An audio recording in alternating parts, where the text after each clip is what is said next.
आपकी आए। अपना मस्तक नवाकर प्रणाम निवेदन किया है। अब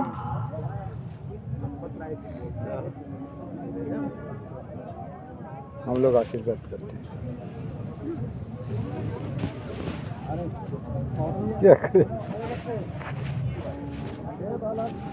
सन्यासी तो आशीर्वाद करबी नाकि सबाई के जगत गुरु दक्षिण दिशा में बैठे हुए समाज के गणमान्य नागरिकों को प्रधानमंत्री जी अपना अभिवादन प्रस्तुत कर रहे हैं। यही बात है। देश की लगभग 150 परंपराओं के संत और सभी विधाओं के श्रेष्ठ पुरुष उपस्थित हैं। स्वस्ति वाचन पूज्य स्वामी गोविंद देव गिरि जी महाराज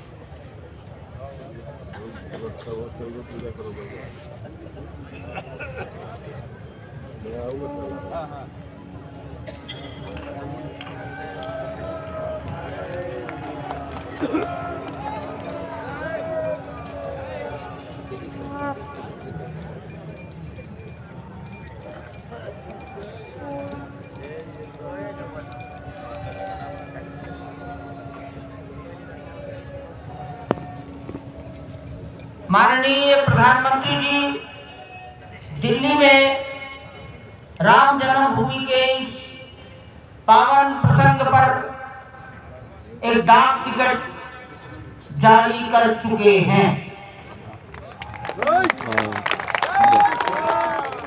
उत्तर प्रदेश सरकार की ओर से योगी आदित्यनाथ जी महाराज, माननीय मुख्यमंत्री, माननीय प्रधानमंत्री जी और डॉक्टर मोहन राव भागवत को सम्मान में 2 चिन्ह भेंट करेंगे।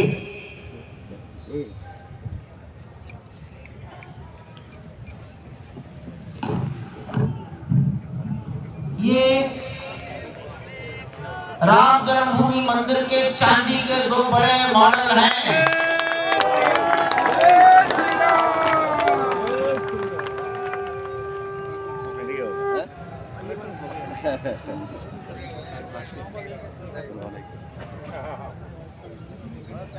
मोदी, योगी जी, भागवत।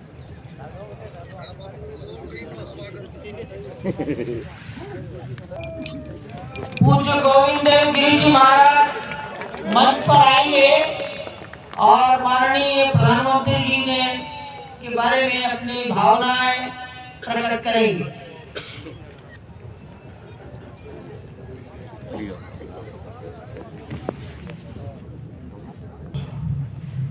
भगवान श्री राम की प्रतिष्ठा से आलौकिक होने का पर्व आरंभ हो चुका है। यह केवल एक मंदिर में एक मूर्ति की प्रतिष्ठा नहीं है, यह इस देश की अस्मिता, इस देश का स्वाभिमान, इस देश का आत्मविश्वास।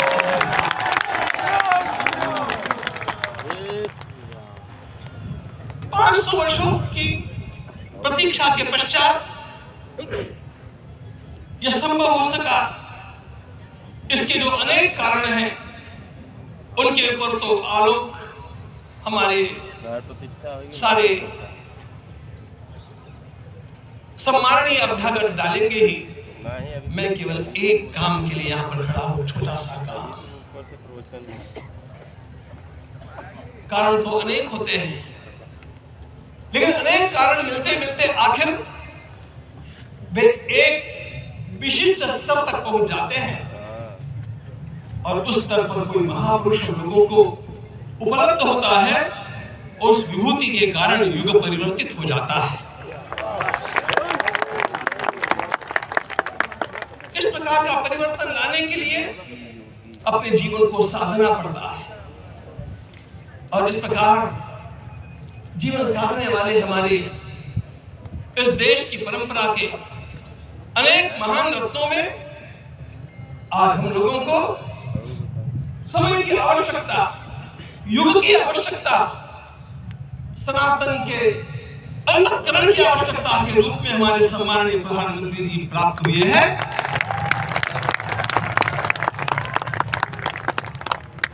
यह केवल इस देश का नहीं, यह संपूर्ण विश्व का सौभाग्य है कि आज एक ऐसा राजर्षि हम लोगों को प्राप्त हुआ।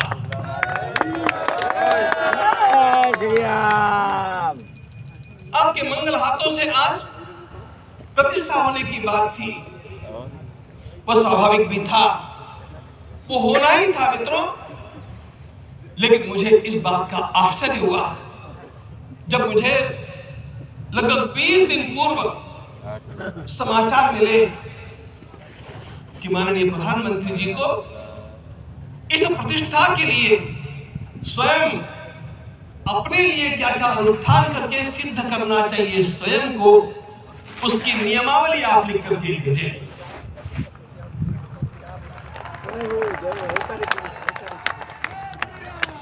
जिस प्रकार का हमारे देश का राजनीतिक माहौल है, कोई भी आकर के किसी भी समय कुछ भी कर्म करके चला जाता है, उद्घाटन हो चाहे पौधारोपण हो चाहे कुछ भी हो, लेकिन उसके लिए मैं अपने को सिद्ध करूं, इस प्रकार की भावना कहां होती है? यदि किसी ने पूछा तो मैं कहूंगा कि यहां होती है।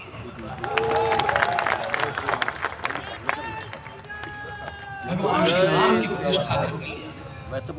भारतीय जीवनादर्शों के सर्वोच्च आदर्श भगवान श्री राम है और इन समस्त जीवनादर्शों की प्रतिष्ठा करने के समान ही यहाँ की प्रतिष्ठा रही है। इसलिए एक महाविभूति को ऐसे लगा कि मैं अपने को भी साधूं।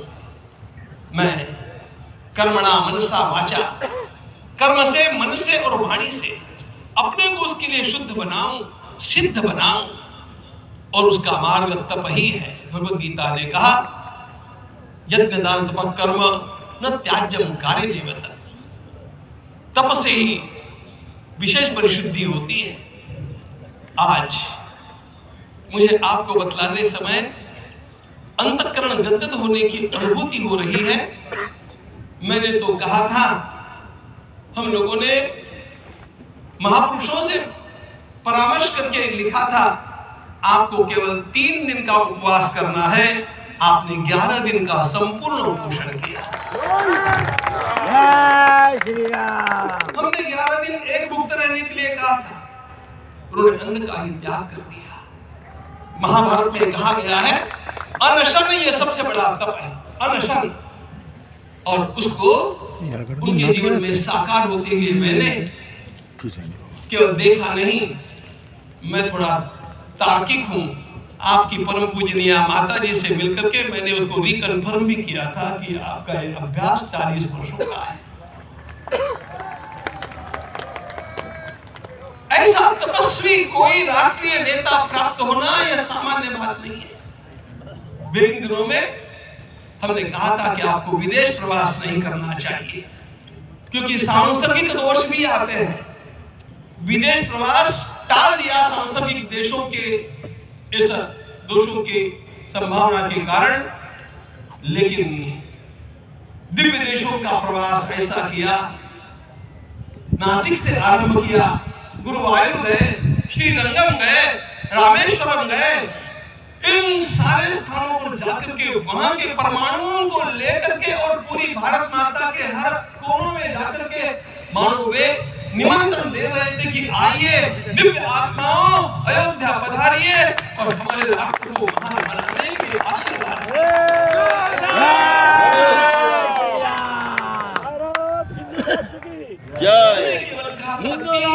आपको भूमि शयन करना चाहिए। 11 दिनों से आप भूमि शयन कर रहे हैं। इस कड़कड़ाती ठंड में इस प्रकार का शयन करना। हिंदू राष्ट्र की जय।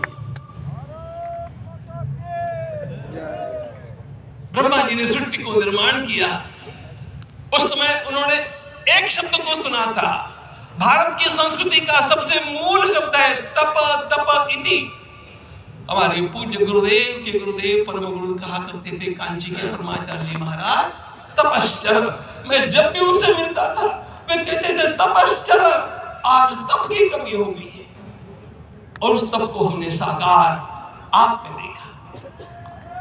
मुझे इस परंपरा को देखते हुए केवल एक राजा याद आता है जिसमें ये सब कुछ था, और उस राजा का नाम छत्रपति शिवाजी महाराज। छत्रपति शिवाजी मित्रों, लोगों को पता नहीं है शायद।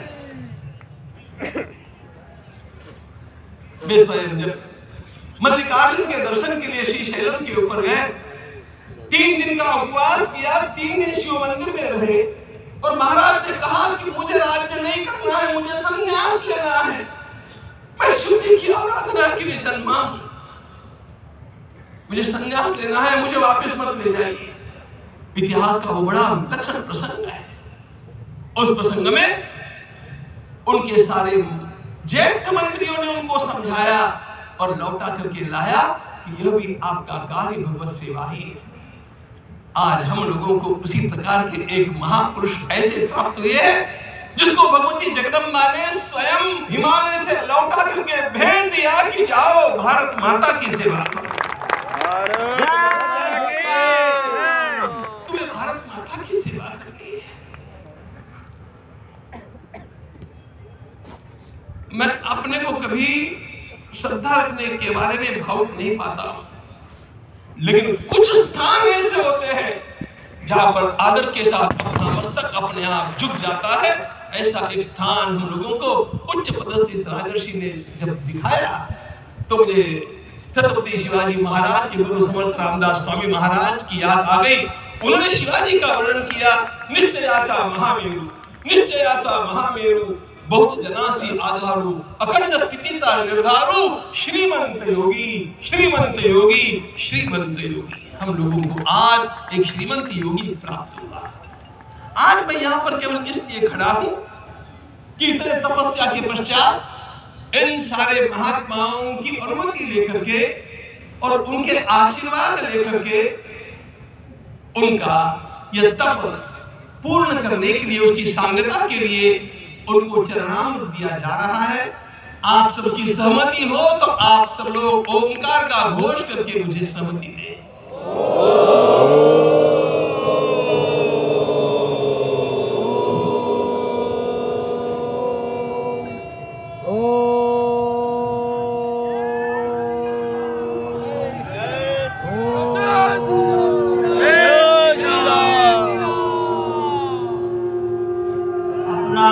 उपवास पूर्ण कर रहे हैं माननीय प्रधानमंत्री जी।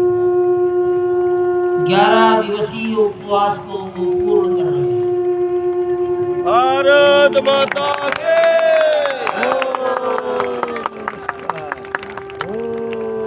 मैं श्री राम जन्मभूमि तीर्थ क्षेत्र के अध्यक्ष पूज्य महंत नृत्य गोपाल दास जी महाराज, मणिराम छावनी अयोध्या के श्री महंत के चरणों में निवेदन करता हूँ आशीर्वचन।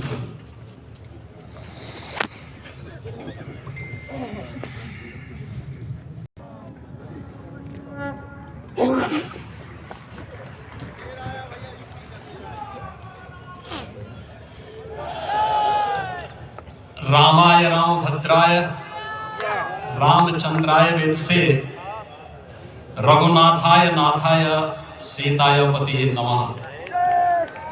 श्री रामलला भगवान की, श्री रामलला भगवान की, भारत माता की, भारत माता की, सरयू माता की, सरयू माता की, जय जय सीताराम।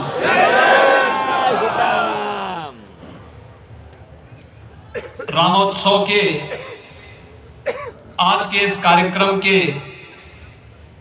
मुख्य अतिथि दुनिया के सबसे लोकप्रिय राजनेता भारत के माननीय प्रधानमंत्री आदरणीय श्री नरेंद्र मोदी जी, राष्ट्रीय स्वयंसेवक संघ के माननीय सरसंघ चालक श्रद्धेय डॉक्टर मोहन भागवत जी, प्रदेश की माननीय राज्यपाल श्रीमती आनंदीबेन पटेल जी, श्री राम जन्मभूमि तीर्थ क्षेत्र न्यास के अध्यक्ष पूज्य महंत नृत्य गोपाल दास जी, श्री राम जन्मभूमि तीर्थ क्षेत्र न्यास के कोषाध्यक्ष पूज्य स्वामी गोविंद देव गिरी जी, महासचिव सम्मानित श्री चंपत राय जी, देश के कोने कोने से यहां पर पधारे पूज्य संतजन, अपने अपने क्षेत्र के नेतृत्व देने वाले सभी उपस्थित महानुभाव, रामोत्सव के इस पावन पर्व के अवसर पर आदरणीय प्रधानमंत्री जी का मैं आप सबकी ओर से हृदय से स्वागत करता हूं, अभिनंदन करता हूं। इस अवसर पर पधारे राष्ट्रीय स्वयंसेवक संघ के सरसंघ चालक आदरणीय डॉक्टर मोहन भागवत जी का, अन्य समागत अतिथियों और महानुभावों का मैं हृदय से स्वागत करता हूं, अभिनंदन करता हूं। प्रभु रामलला के भव्य दिव्य और नव्य धाम में विराजने की आप सभी को कोटि कोटि बधाई। 500 वर्षों के लंबे अंतराल के उपरांत आज के इस चर्चित प्रतीक्षित मौके पर अंतर मन में भावनाएं कुछ ऐसी हैं कि उन्हें व्यक्त करने के लिए शब्द नहीं मिल रहे हैं। मन भावुक है, भाव विभोर है, भाव विह्वल है। निश्चित रूप से आप सब भी ऐसा महसूस कर रहे होंगे। आज इस ऐतिहासिक और अत्यंत पावन अवसर पर भारत का हर नगर, हर ग्राम अयोध्या धाम है। हर मार्ग श्री राम जन्मभूमि की ओर आ रहा है। हर मन में राम नाम है, हर आंख हर्ष और संतोष के आंसू से भीगा है। हर जीवा राम राम जप रही है, रोम रोम में राम रमे हैं, पूरा राष्ट्र राम में है। ऐसा लगता है हम त्रेता युग में आ गए हैं। आज रघुनंदन राघव रामलला हमारे हृदय के भावों से भरे संकल्प स्वरूप सिंहासन पर विराज रहे हैं। आज हर राम भक्त के हृदय में प्रसन्नता है, गर्व है और संतोष के भाव हैं। आखिर भारत को इसी दिन की तो प्रतीक्षा थी। भाव विभोर कर देने वाली इस दिन की प्रतीक्षा में लगभग 5 शताब्दी व्यतीत हो गई। दर्जनों पीढ़ियां अधूरी कामना लिए इस धराधाम से साकेत धाम में लीन हो गई, किंतु प्रतीक्षा और संघर्ष का क्रम सतत जारी रहा। श्री राम जन्मभूमि संभवतः विश्व में पहला ऐसा अनूठा प्रकरण होगा जिसमें किसी राष्ट्र के बहुसंख्यक समाज ने अपने ही देश में अपने आराध्य की जन्मस्थली पर मंदिर निर्माण के लिए इतने वर्षों तक और इतने स्तरों पर लड़ाई लड़ी हो। संतों, सन्यासियों, पुजारियों, नागाओं, निहंगों, बुद्धिजीवियों, राजनेताओं, जनजातियों सहित समाज के हर वर्ग ने जाति पाति, विचार दर्शन, उपासना पद्धति से ऊपर उठ करके राम काज के लिए स्वयं को उत्सर्ग किया। अंततः वह शुभ अवसर आ ही गया जब कोटि कोटि आस्थावानों के त्याग और तप को पूर्णता प्राप्त हो रही है। आज आत्मा प्रफुल्लित है इस बात से कि मंदिर वही बना है जहां बनाने का संकल्प लिया था। संकल्प और साधना की सिद्धि के लिए हमारी प्रतीक्षा की इस समाप्ति के लिए और संकल्प की पूर्णता के लिए आदरणीय प्रधानमंत्री श्री नरेंद्र मोदी जी का हृदय से आभार और अभिनंदन। माननीय प्रधानमंत्री जी, 2014 में आपके आगमन के साथ ही भारतीय जनमानस कह उठा था कि मोरे जिय भरोस दृढ़ सोई, मिलहि राम सगुन शुभ होई। अभी गर्भगृह में वैदिक विधि विधान से रामलला के बाल विग्रह के प्राण प्रतिष्ठा को हम सब साक्षी बने हैं। अलौकिक छवि है हमारे प्रभु की, बिल्कुल वैसे ही जैसे तुलसीदास जी ने कहा कि नव कंज लोचन कंज मुख कर कंज पद कंजारुणम। धन्य जिन्होंने सर्वस्व इस राम काज के लिए समर्पित किया है और करते चले जा रहे हैं। जिस अयोध्या को अवनी की अमरावती और धरती का वैकुंठ कहा गया, वह सदियों तक अभिषिक्त थी, उपेक्षित रही, सुनियोजित तिरस्कार झेलती रही।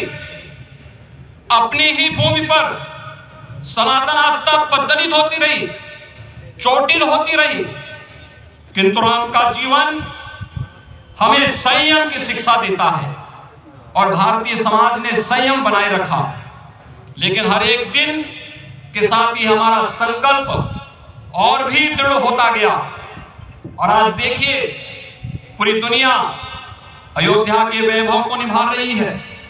हर कोई अयोध्या आने को आतुर है। आज अयोध्या में त्रेतायुगीन वैभव उतर आया है, दिख रहा है। यह धर्मनगरी विश्व की सांस्कृतिक राजधानी के रूप में प्रतिष्ठित हो रही है। पूरा विश्व दिव्य और भव्य अयोध्या का साक्षात्कार कर रहा है। आज जिस सुनियोजित एवं तीव्र गति से अयोध्यापुरी का विकास हो रहा है, वह प्रधानमंत्री जी के दृढ़ संकल्प, इच्छा शक्ति और दूरदर्शिता के बिना संभव नहीं था।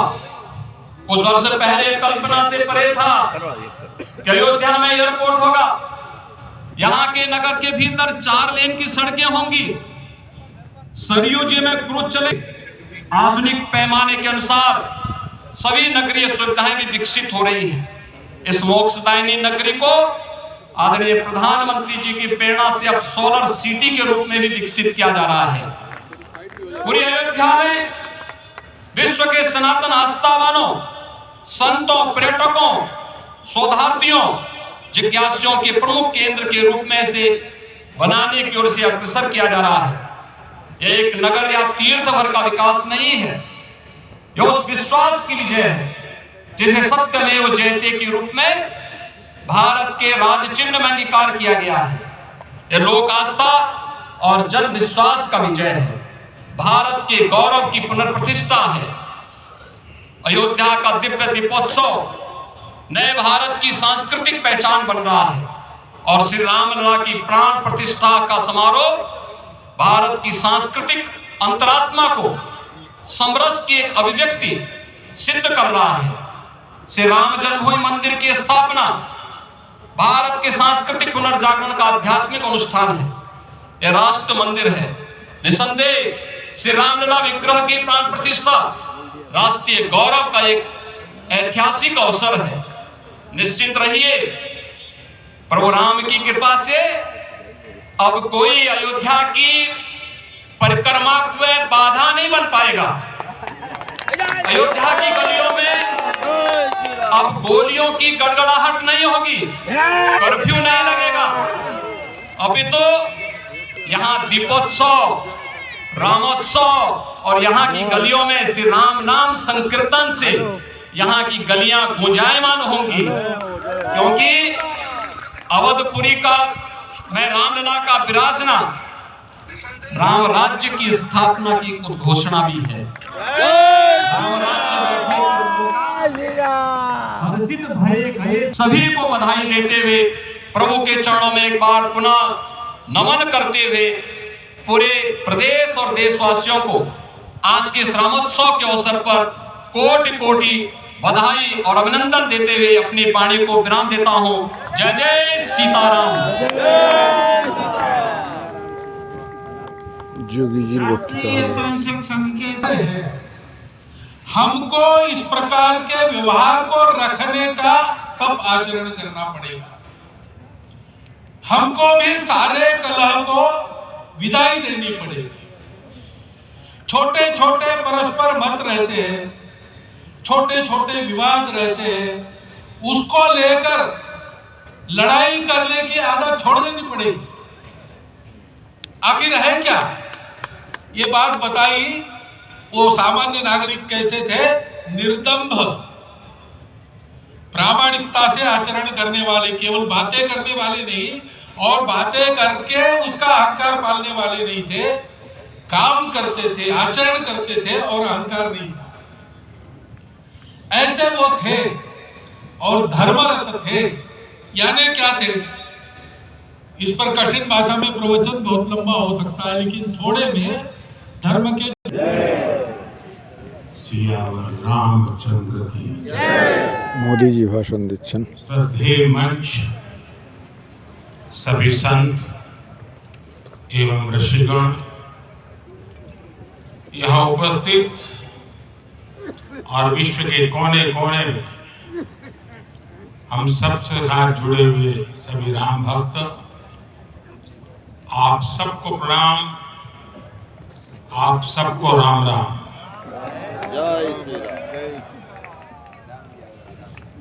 आज हमारे राम आ गए।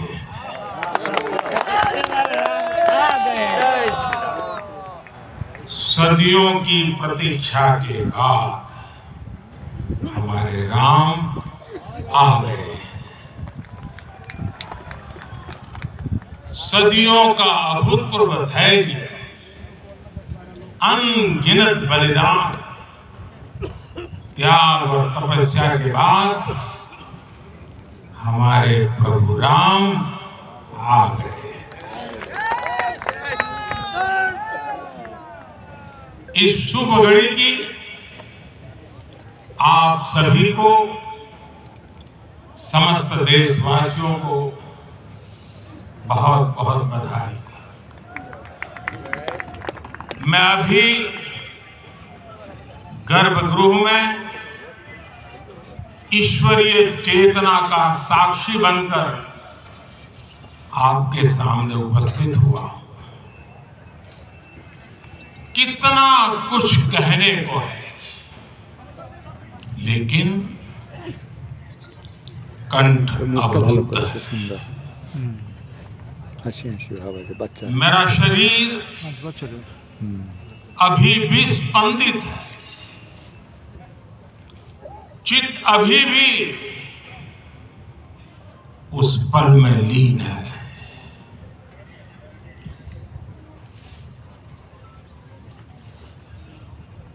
हमारे रामलला अब टेंट में नहीं रहेंगे।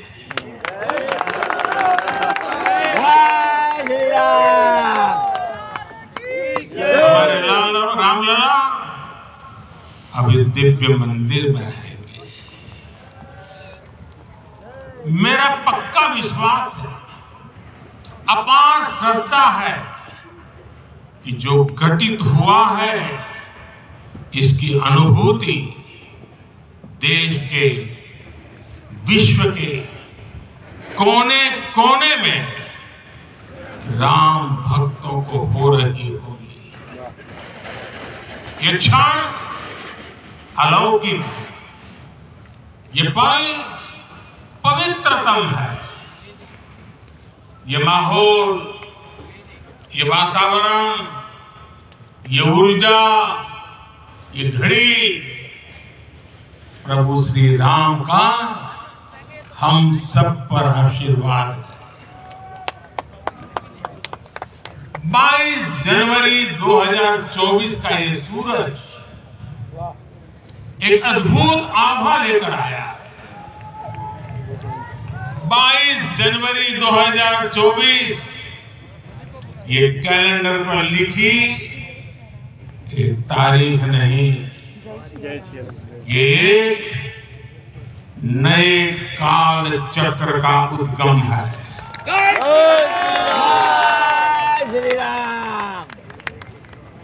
राम मंदिर के भूमि पूजन के बाद से प्रतिदिन पूरे देश में उमंग और उत्साह बढ़ता ही जा रहा है।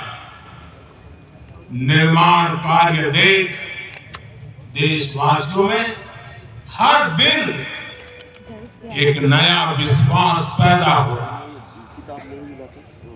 आज हमें सदियों के उस धैर्य की धरोहर मिली है। आज हमें श्री राम का मंदिर मिला है। गुलामी की मानसिकता को तोड़कर उठ खड़ा हो राष्ट्र। अतीत के हर दौर से हौसला लेता हुआ राष्ट्र ऐसे ही नव इतिहास का सृजन करता है। आज से 1000 साल बाद भी लोग आज की इस तारीख की, आज के इस पल की चर्चा करेंगे। और ये कितनी बड़ी राम कृपा है कि हम सब इस पल को जी रहे हैं, इसे साक्षात घटित होते देख रहे हैं। आज दिन दिशाएं, दिग दिगंत सब दिव्यता से परिपूर्ण है। ये समय सामान्य समय नहीं है। ये काल के चक्र पर सर्वकालिक शाही से अंकित हो रही अमिट स्मृति रेखाएं हैं। साथियों, हम सब जानते हैं कि जहां राम का काम होता है वहां पवन पुत्र हनुमान अवश्य विराजमान होते हैं। इसलिए मैं राम भक्त हनुमान और हनुमान गढ़ी को भी प्रणाम करता हूं। मैं माता जानकी, लक्ष्मण जी, भरत, शत्रुघ्न सबको नमन करता हूं। मैं पावन अयोध्यापुरी और पावन सरयू को भी प्रणाम करता हूं। मैं इस पल दैवीय अनुभव कर रहा हूं कि जिनके आशीर्वाद से ये महान कार्य पूरा हुआ है। वे दिव्य आत्माएं, वे दैवीय विभूतियां भी इस समय हमारे आसपास उपस्थित है। मैं इनसे भी दिव्य चेतनाओं को भी कृतज्ञता पूर्वक नमन करता हूं। मैं आज प्रभु श्री राम से क्षमा याचना भी करता हूं। हमारे पुरुषार्थ, हमारे त्याग, तपस्या में कुछ तो कमी रह गई होगी कि हम इतनी सदियों तक ये कार्य कर नहीं पाए। आज वो कमी पूरी हुई है। जय श्री राम।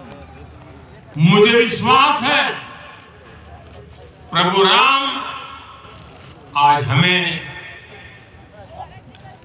अवश्य क्षमा करेंगे।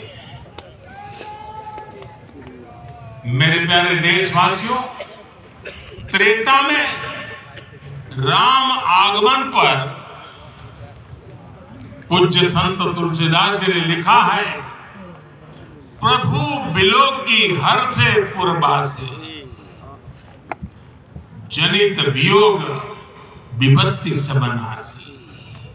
अर्थात प्रभु का आगमन देखकर ही सब अयोध्यावासी, समग्र देशवासी हर्ष से भर गए। लंबे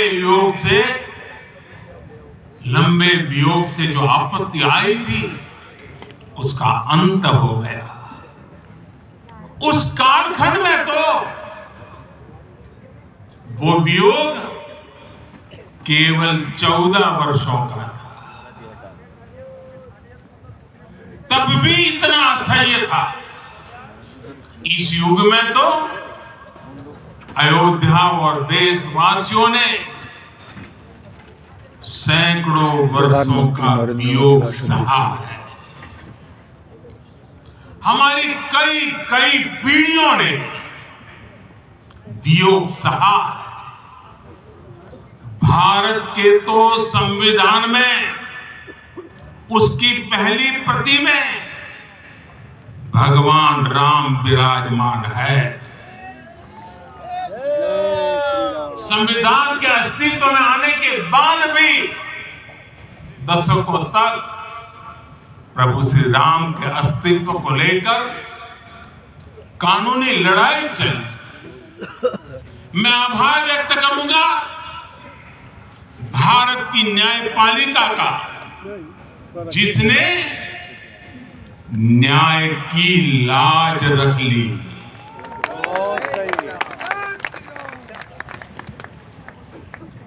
न्याय के पर्याय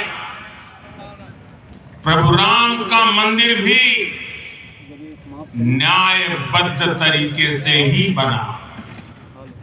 साथियों, आज गांव-गांव में एक साथ कीर्तन संकीर्तन हो रहे हैं। आज मंदिरों में उत्सव हो रहे हैं, स्वच्छता अभियान चलाए जा रहे हैं। पूरा देश आज दीपावली मना रहा है। आज शाम घर घर राम ज्योति प्रज्वलित करने की तैयारी है। कल मैं श्री राम के आशीर्वाद से धनुषकोडी में राम सेतु के आरंभ बिंदु अरिचल मुनाई पर था। जिस घड़ी प्रभु राम समुद्र पार करने निकले थे, वो एक पल था जिसने काल चक्र को बदला था। उस भावमय पल को महसूस करने का मेरा ये विनम्र प्रयास था। वहां पर मैंने पुष्प वंदना की।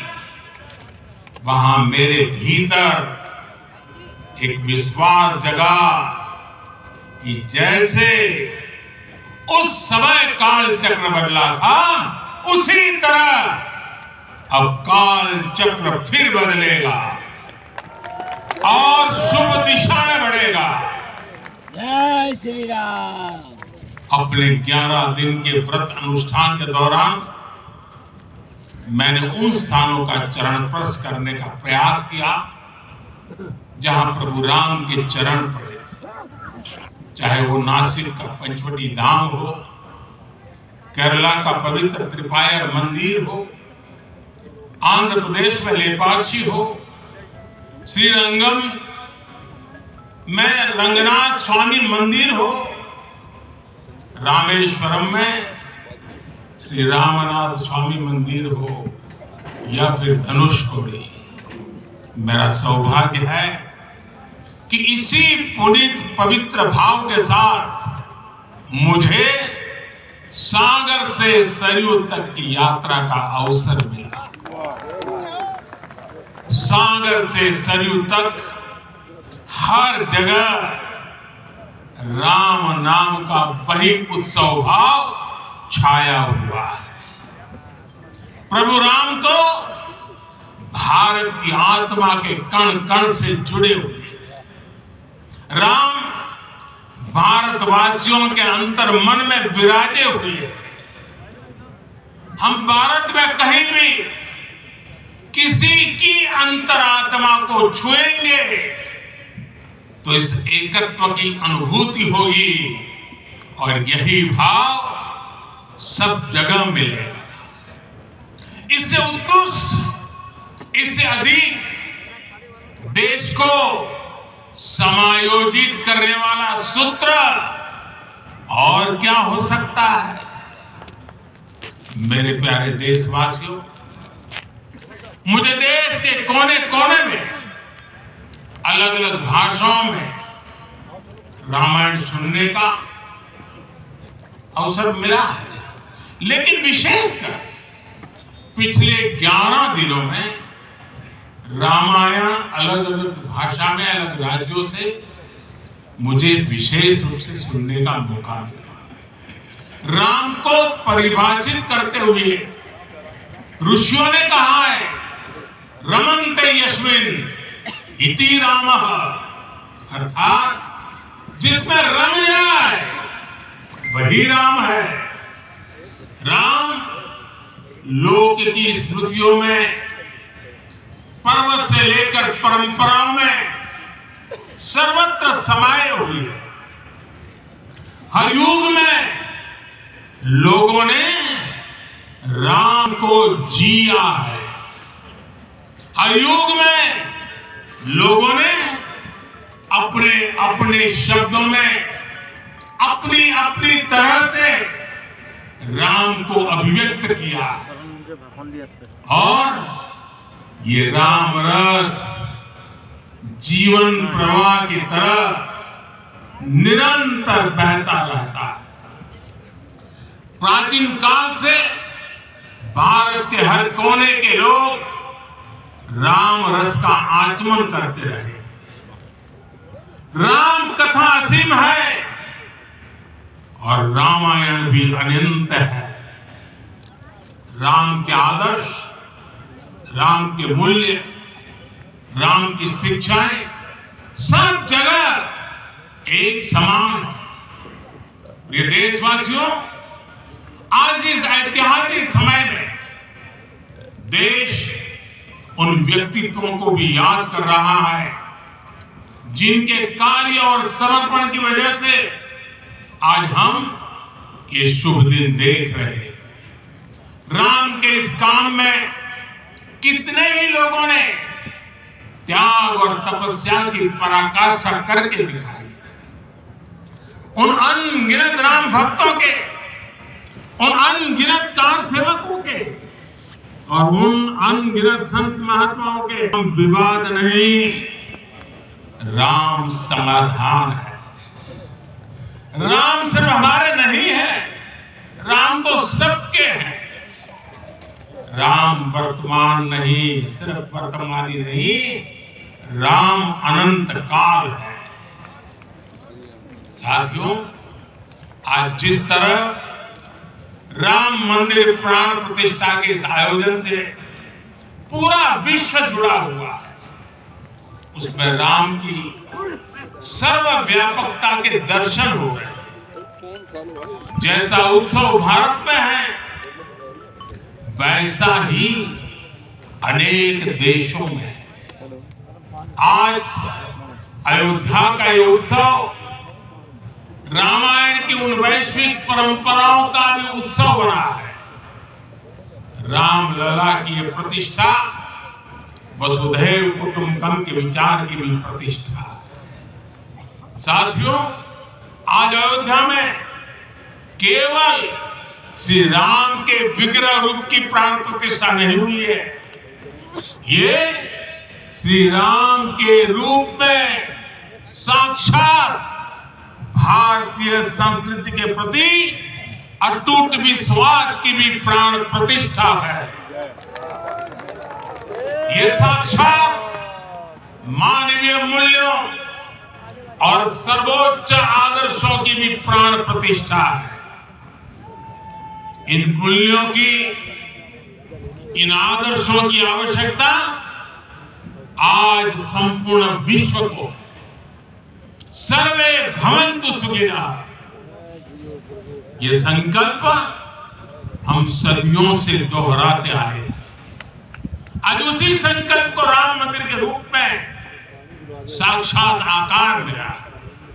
ये मंदिर मात्र एक देव मंदिर नहीं है, ये भारत की दृष्टि का, भारत के दर्शन का, भारत के दिग्दर्शन का मंदिर है। ये राम के रूप में राष्ट्र चेतना का मंदिर है। जो दैवीय आत्माएं हमें आशीर्वाद देने के लिए उपस्थित हुई हैं, हमें देख रही हैं, उन्हें क्या हम ऐसे ही विदा करेंगे? नहीं, कदापि नहीं। आज मैं पूरे पवित्र मन से महसूस कर रहा हूं कि काल चक्र बदल रहा है। ये सुखद संयोग है कि हमारी पीढ़ी को एक कालजयी पथ के शिल्पकार के रूप में चुना गया। 1000 वर्ष बाद की पीढ़ी राष्ट्र निर्माण के हमारे आज के कार्यों को याद करेगी। इसलिए मैं कहता हूं, यही समय है, सही समय है। हमें आज से, इस पवित्र समय से अगले 1000 साल के भारत की नींव रखनी है। मंदिर निर्माण से आगे बढ़कर अब हमें सभी देशवासी यही इस पल से समर्थ, सक्षम, भव्य, दिव्य भारत के निर्माण की सौगंध लेते हैं।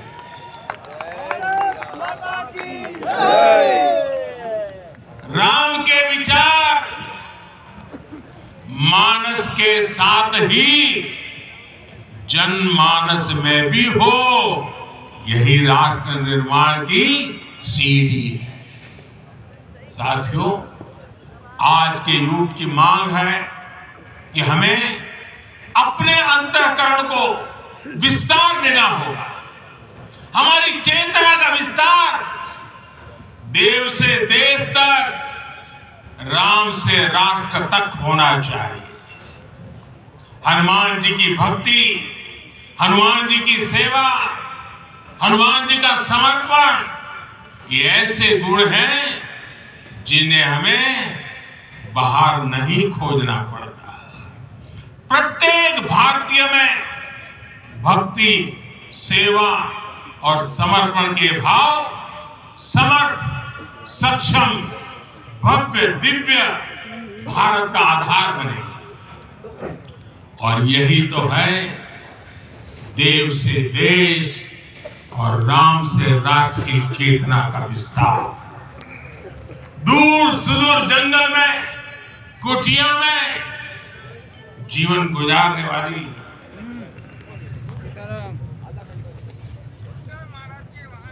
नहीं चल रहा है अभी, बोलो। मेरी आदिवासी माँ शबरी, देख नहीं रहे। शबरी का ध्यान आते ही अप्रतिम विश्वास जागृत होता है। माँ शबरी तो कब से कहते थे राम आएंगे।